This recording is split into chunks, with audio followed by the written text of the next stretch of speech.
काय रे सोडली का नोकरी? आता पुढे काय?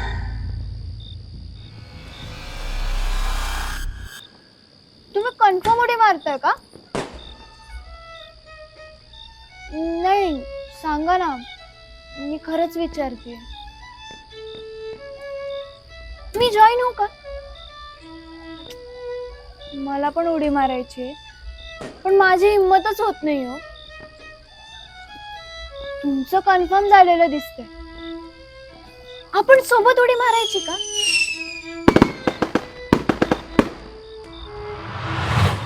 अच्छा, म्हणून तुम्हाला आत्महत्या करायची आहे का? नाही नाही, फक्त उडी मारायची. म्हणजे तेच ना. अरे फक्त उडी मारायची. मरायचं असतं ना तर मी ती वाली बिल्डिंग का?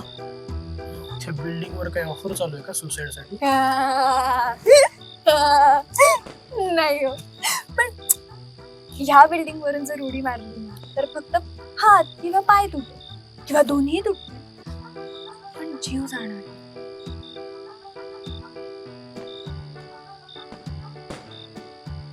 जीव द्यायचा असेल ना तर ती बिल्डिंग एकदम परफेक्ट. अहो कुठे? ते काय, मला फक्त उडी मारायची नाहीये. तुमचं पण ब्रेकअप झालंय का माझ्यासारखं? ब्रेकअप जगात हे एकमेव कारण आहे का? नाही, माणसाच्या आयुष्यात दुसरं काही नसतंच का? हे तुमच्या नसेल, पण माझ्या आयुष्यात तर भरपूर गोष्टी आहेत. आय मीन होत्या, आणि आता त्या परत कधीच येणार नाहीत. मी कितीही प्रयत्न केला तरी. सगळ्या वाटा बंद झाल्यात आता. सगळे सगळे ऑप्शन संपलेत. आणि त्या प्लीज मी जाऊ? मी येऊ? माझ्या आयुष्यात सगळ्या वाटा बंद झाल्या. तो मी येते तुमच्यासोबत. हा चला.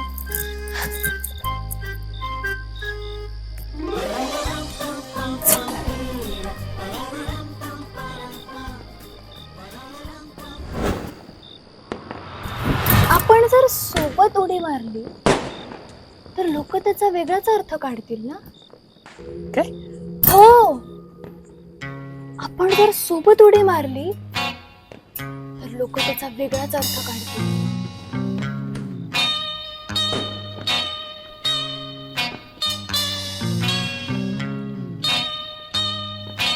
टीना, माझा बरोबर मरत होतो मी.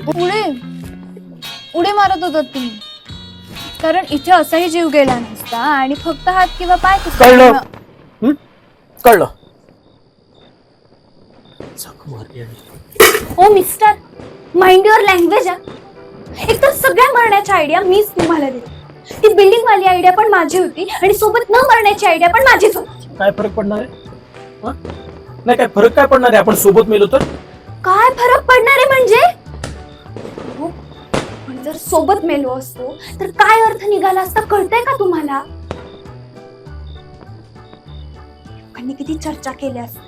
आपण मेल्यानंतर आपल्याला काय घंटा कळणार आहे? कोणत्या लोकांबद्दल बोलताय तुम्ही? आपण का मेलो, कसे मेलो, यापेक्षा आपण मेल्यानंतर कसे दिसतो हे बघण्यासाठी उत्सुक असलेल्या लोकांबद्दल बोलताय तुम्ही?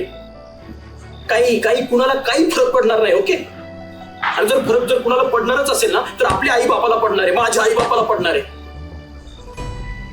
7 वाजता घरी येणाऱ्या लेकराला जर 10-15 मिनिटं जरी उशीर झाला ना तरी फोन करून विचारणार आहे, त्या आईला फरक पडणार आहे माझ्या. बाबा थोडे पैसे पाहिजे म्हटल्यावर दुसऱ्या मिनिटाला अकाउंट मध्ये पैसे टाकणार आहे, त्या बापाला फरक पडणार आहे माझ्या. रात्रीचे 11, 12, 1, 2 कितीही वाजू दे, पण जेवणासाठी थांबणार आहे त्या फॅमिलीला फरक पडणार आहे माझ्या. बाकी घंटा कोणाला काही फरक पडणार नाही. कळलं?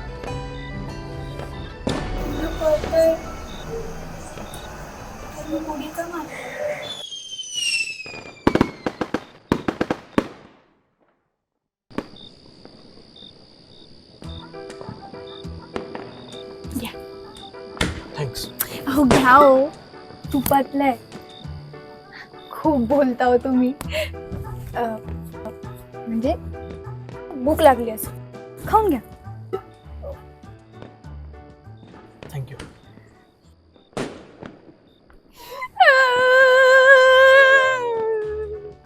अहो काय काय झालं? सकाळी 6 वाजता उठून हा सगळा फराळ बनवला माझ्या डुग्गूसाठी. डुग्गू माझा बॉयफ्रेंड. आता एक्स बॉयफ्रेंड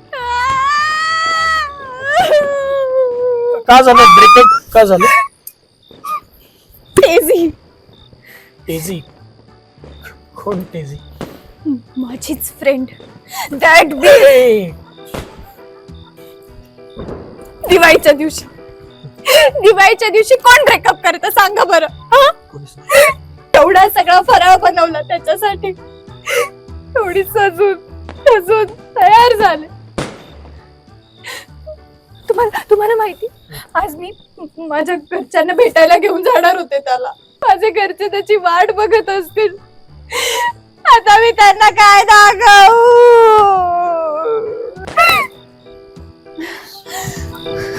आपण उडी मारणं थोडं पोस्टपोन करू. पोस्टपोन का? क्योंकि कुछ हिसाब करने भी बाकी है.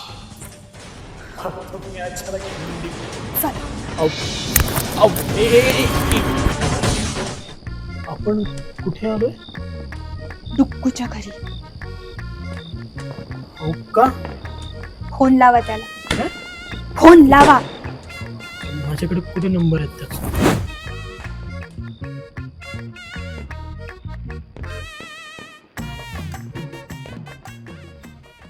हॅलो मिस्टर डुग्गू, तुम्ही जरा बाहेर येता का? ए डुग्गू, बाहेर ये चल.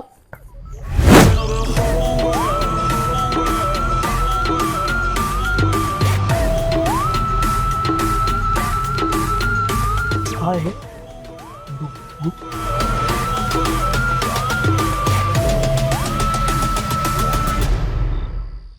काय? मीट माय न्यू बॉयफ्रेंड. एक मिनिट.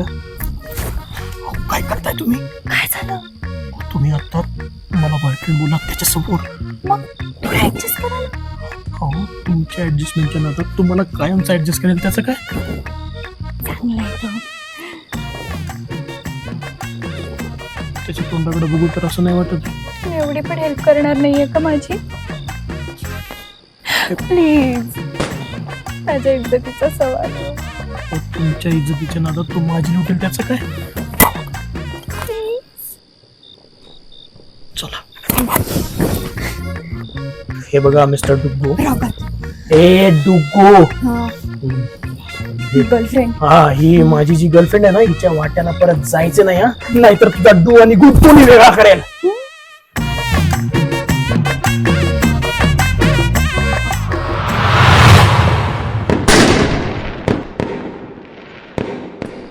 घ्या. थँक्स. फार दुखतंय का? डुग्गूचा डू आणि गु वेगळा करणार होते, स्वतःचाच डू आणि गु वेगळा झाला.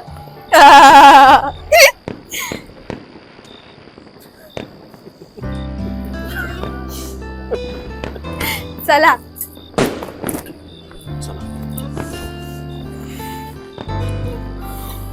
डुग्गू आणि डुग्गूचा हात दोन्ही डेंजर आहेत यार.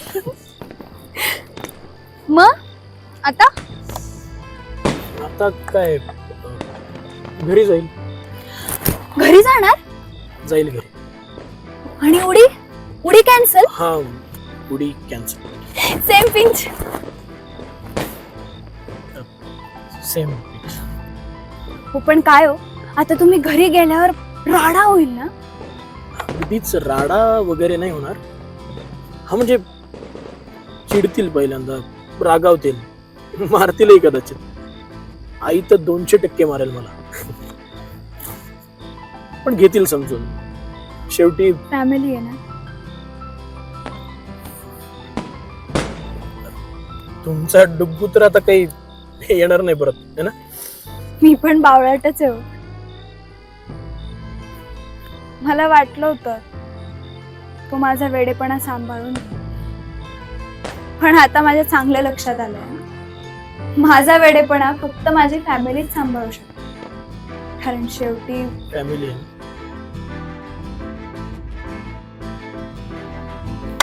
It was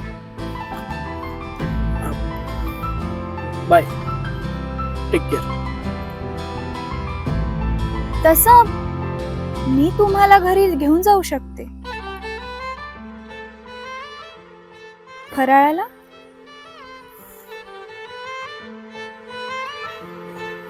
happy Diwali.